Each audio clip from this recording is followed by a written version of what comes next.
It's Dave Johal once again, pleased to be joined this time by Adam Morallee of SJAM. Happy New Year, Adam. How are you? Yeah, I'm all right, thanks. It was a bit of a tough start to the week last week, I suppose, for everyone getting locked down again, but just got to accept what's happened and get on with it.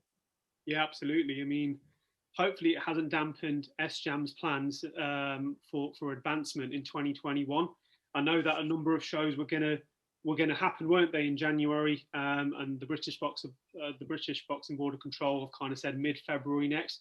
So Yeah. has it kind of dampened your plans slightly in the move? Not really. We only had Florian boxing January 30th and Johnny Fisher making his debut. They got taken away, and we're really hoping for them to be rescheduled soon in February.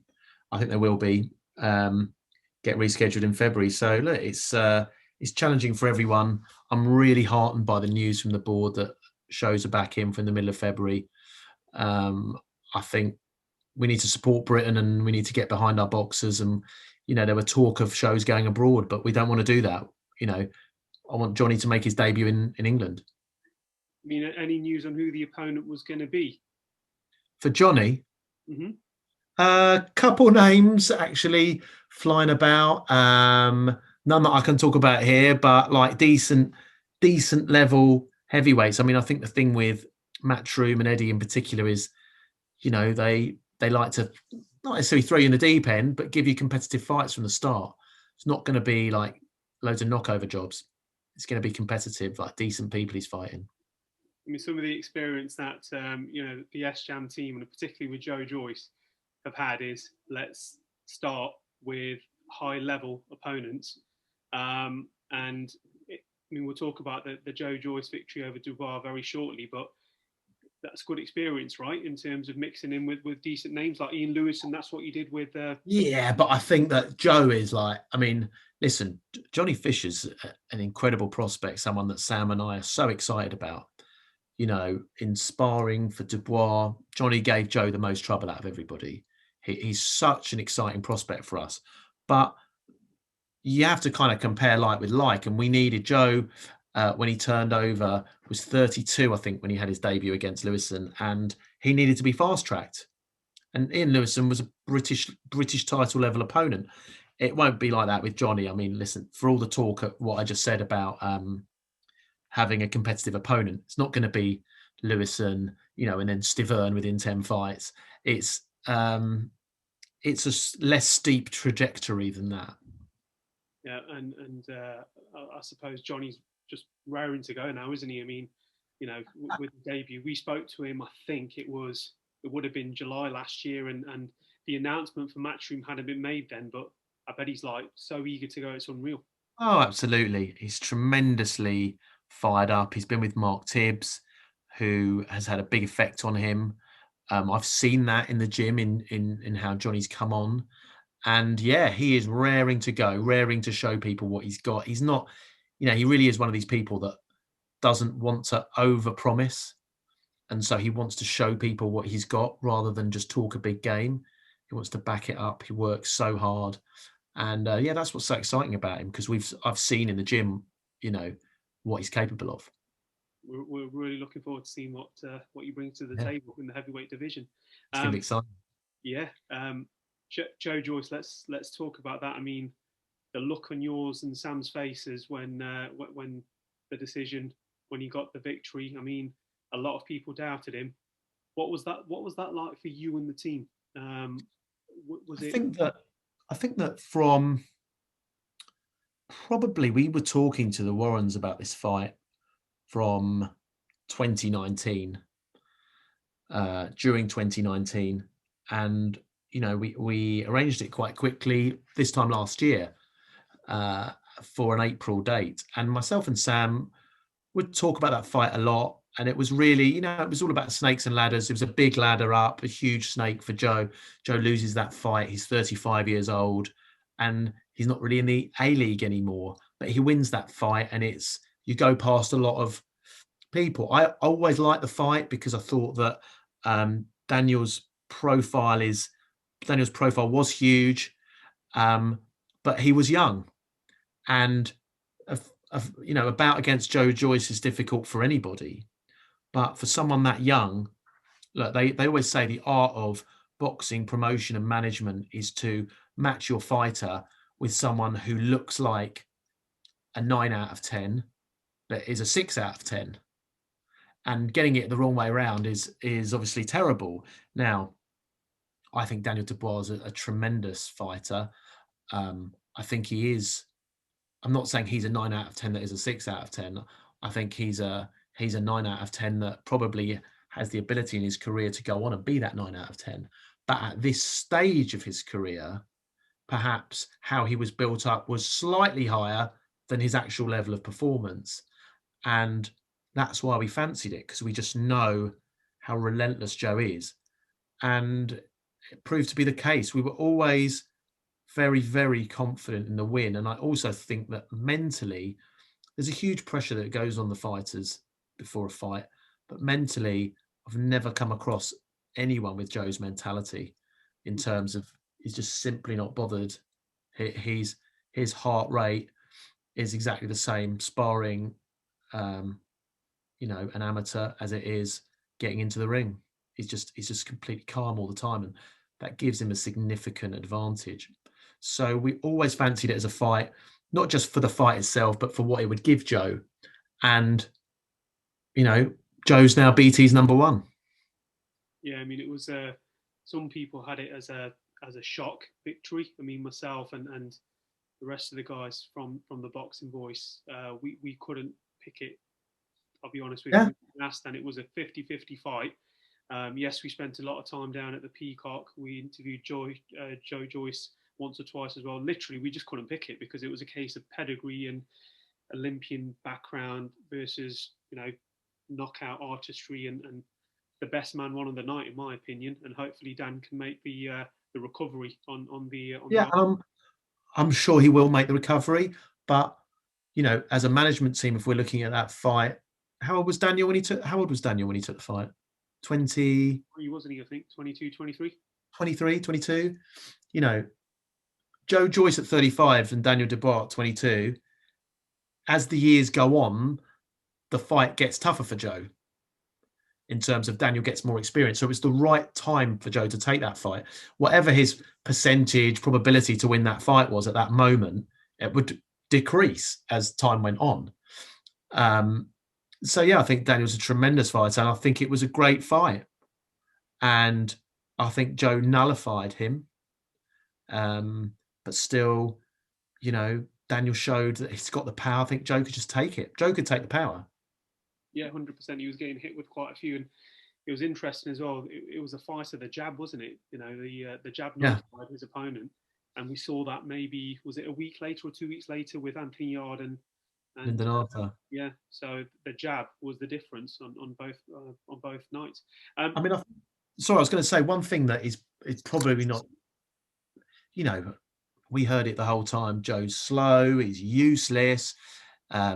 It's punching underwater. He punches one week, it'll arrive the next week. But I think what's not really understood a lot by some people about Joe is his power and how that power is demonstrated. It might not be demonstrated in terms of speed, but if you go through his opponents that he's had, have a look to see how many he's permanently retired. It's quite a few. And that's not just a quirk of fate that they've permanently retired. It's, I remember when Joe fought Ian Lewison the first time, when he fought in his debut, it's nothing to show off about. It's just a fact that he causes very significant injuries because of his style. And although it might not be concussive one-punch knockouts, he's a very, very effective and damaging boxer. As shown in that fight, Daniel took the knee and there's been a lot of talk about that. But I have no doubt that's probably saved his sight. I have no doubt about that. Yeah, I concur with that. I mean, I think people are very fickle sometimes just to say, certain people quit, but, his eye could have been permanently damaged, and it could have been a life-threatening injury. Yeah, Joe broke his orbital bone. There was damage to the optic nerve. And if that had continued, that would have got worse and worse. So did he quit? Yeah, he did. He took a knee. He did. He wanted it to stop. But you can't just make your judgment there. You have to say, why did he do that? If he's done it to save his sight, yeah, it's a very smart move. I mean, it was only going to get worse for him. If it did continue. What's next for Joe then? I mean, I bet loads of people now have been knocking on your guys' door saying, we want Joe. We want to see him. Yeah. It's funny because for Sam and I and the various promoters we've worked with over the years, it's been tremendously difficult to get Joe a fight because, you know, I was talking to you before about being a 9, looking like a 9, but being a 6. Well, Joe Joyce is the opposite. He's a horrible opponent because he doesn't get the credibility. Well, sorry, this is in the past. He wasn't getting the credibility, but he's actually a 9 that people think is a 6. So it's impossible to match him because he's just horrendous night's work for anybody. And we've really struggled with opponents. But now people are calling him out. I saw he got called out a couple of times last week. Joseph Parker's managers called him out. Everyone's calling him out because he now has something. And so what's next for Joe? Well, we're speaking to BT and Queensbury about opponents. Lots have been spoken about. Well, obviously he's WBO number 2. It's very interesting to see what's going to happen with AJ and Fury. I think that has a material effect on Joe's next move, but Joe's been clear. He wants a world title. He wants the quickest way to the top. Happy to fight Usyk. Happy to progress down there. It'll be interesting now because with the shows that are being postponed and brought later on into the year as well, it's sometimes a time for now and never, isn't it? To be fair, where stuff has to happen. So look, we've always been very clear with Joe. Yes, it's about money, but it's about him realizing his potential. And he's a world champion. He's a world champion that deserves to be a world champion. And the thing about boxing is you don't always get your chance. No matter how good you are, if you're not with the right promoter, if you don't have the right influence with the governing bodies, we're about to witness a kind of huge double fight between AJ and Fury this year. And then after that, it's going to be very interesting because I think it will be for undisputed. I think the WBO belt will be at stake. And then after that, it's a question of lining up and seeing what everyone's positions are. And Joe wants to be at the front of the queue. Joe wants to be the person to challenge AJ or Fury, or the person, if they vacate, that fights for the vacant title. That would be your first world champion as well, which will be very impressive because I can vouch as well when we were at the Lewison fight and we saw the injuries when he was walking out the ring and leaving the O2 Indigo, wasn't it? All them years. It was the Indigo, yeah. It was the bit on the side of the O2, yeah. Yeah. So to see your dream realised, you and Sam, that would be awesome. From yeah, look, it would be awesome. It really, really would be. But our focus is just, I want Joe to realise his potential and to be able to have a life after boxing where he doesn't have to work again doesn't have to work, might want to work, but he doesn't have to. That's our goal. We work for him and I want him to realise his abilities. That's it really. But it's, as I said, it's so difficult to navigate that. And that's why you have to work with a good promoter. And your promoter has to help you as part of your team navigate those waters. Another signing you and Sam made a few months ago was Solomon Dacres. Sorry if I mispronounced the name. Dacres. That's how he pronounce it. Dacres. I put a French sort of spin on there. Yeah. But how did that signing come about, and what's in store for Solomon? So, kind of talent acquisition is really Sam's department, and as a agency, we don't want to really represent too many people. Sam's always got his finger on the pulse and identified Sol some time ago from the GB squad as someone we should be looking at. We spoke to him on several occasions to understand what he wanted, to understand whether we thought he had what it takes to move on. And yeah, he's a tremendous lad. great work ethic, very, very focused on what he wants to achieve, and someone we really wanted to work with, and GB quality. So we're delighted that he's going to be making his debut, hopefully in the first quarter of this year. It'll be excellent because he's sparred both Dubois and Joyce, hasn't he? Yeah, he was. Yeah.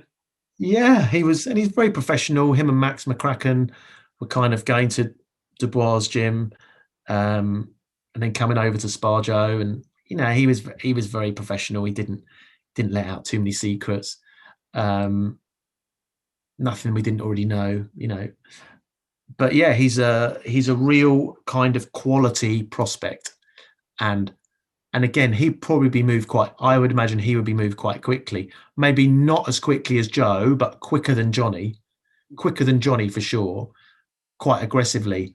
And I know that we're looking at kind of decent opponents, decent British level opponents for Sol's debut. And obviously, you look at the GB squad, there's Fraser Clark in there. Fraser will be fighting at the Olympics this year, and going on, that's a kind of bit of a rivalry for the future. That'd be interesting if he gets signed up as a professional. If that's on the cards, I bet checkbooks will be ready from all the sort of management companies and the stables as well, right? For Fraser Clark.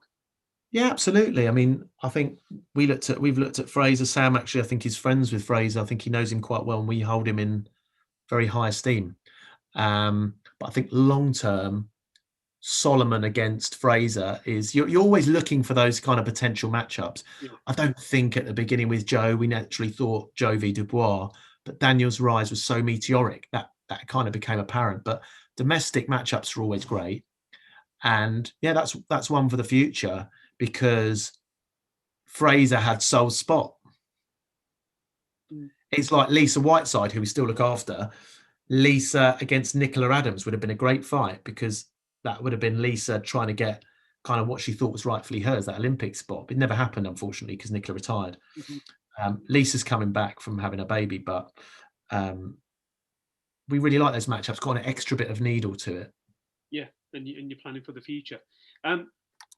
Were you actually live the Florian Marku fight on the latest one, and what were your thoughts on that, Adam? No, I wasn't. Sam was there, wasn't he? I wasn't there. Sam was there because you only allowed one in. I was at Larone's fight the week before.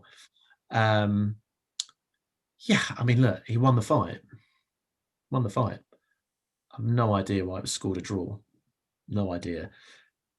I mean, we even considered legal options on it, but I think sometimes you have to accept what happens to you in life and understand what happened, improve and move on. And so instead of moaning about it, you don't want to waste. I don't want Florian or myself or Sam to waste that energy on being frustrated with what's happened in the past. You have to accept things. Once you accept it, it wasn't a perfect performance at all. It was not perfect.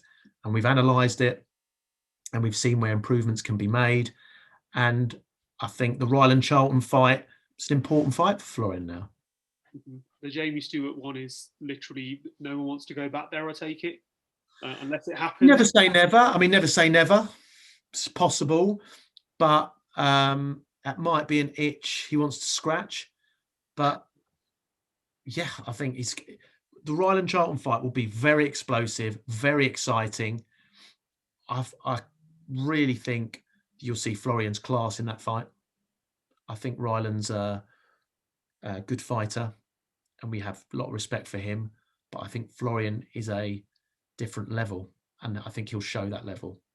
And look, I'm interested in, we're used to it. We're used to people saying about our boxers that they're useless and they're this and they're that, but you've got to pin that stuff up on the changing room wall and use it to motivate yourself.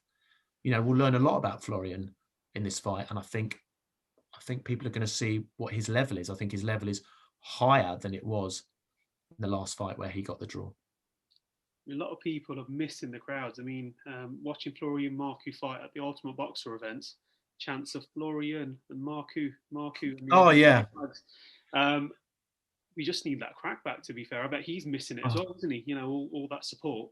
We're all missing it. I mean, it's a completely different It's a completely different environment.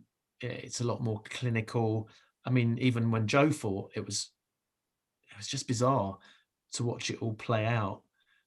It just feels like not glorified sparring, but it's a different feel. You know, when you've got the crowd there, every punch elicits a reaction. And with Florian's fight, with Lerone's fight the week before, you know, I think Matchroom and the Warrens, MTK, Mick Hennessy, they've done a tremendous job. It's cost them all a fortune to put these bouts on, extra in testing, hotels, all that stuff. Yeah, I cannot wait for crowds to come back. I can't wait for a bit more normality. And it's our job to make sure our boxers are serviced in that period, because the lack of money from crowds means the downward pressure on purses. And so people are taking fights and having to be realistic and take fights for less money than they would have taken before. Yeah, it is a shame. And just very finally, Adam, just a message for the fans. Yeah, look, 2021 is going to be a big year for our stable. I think you're going to witness some new faces coming out, and also the rise of the juggernaut. I think this is the year where he becomes a world champion, or he takes the final step to becoming, he takes the step just before becoming a world champion. I think he's going to have 2, maybe 3 fights this year that'll be of a very high level. And then at the start of 2022, you know, we'd love him to fight a Joshua or a Fury. We'd love him to fight the winner of that to really cement his place. But this is the year for a world title, I think. We'll definitely be looking at, I mean, the fights that have been lined up on paper so far for this year across the board, we're all looking forward to. Hopefully Adrian plays out. We've got a big heavyweight clash coming up as well, no doubt. You know, you'll be watching as well with Joseph Parker and Junior Farr as well, February 27th. So loads going on this year, and we're really looking forward to what this year brings. Absolutely. We've got Lerone Richards fighting for a European title, either in February, March. He's mandatory for that. It's been ordered. And Lerone is someone who goes about his work, doesn't make a big fuss, but is of the highest quality. And so, again, I can't wait for him to show people what he's got. Good stuff. Adam, thank you once again from the Boxing Voice, mate. And we will be Pleasure. in touch soon, and look after yourself and stay safe. You too. So if See you later. enjoyed the video, feel free to hit the like, subscribe, and share. As always, if you want to support us to the next level, head over to the patreon.com/ThaBoxingVoice. We have tons of exclusive from Border Wars, Entitled, betting shows, the list goes on and on and on. But in addition to that, if you guys have questions for fighters, trainers, and promoters, this is where you can submit them. We will run out, get these questions answered, and put it back on the show just for you guys. Appreciate it. Peace.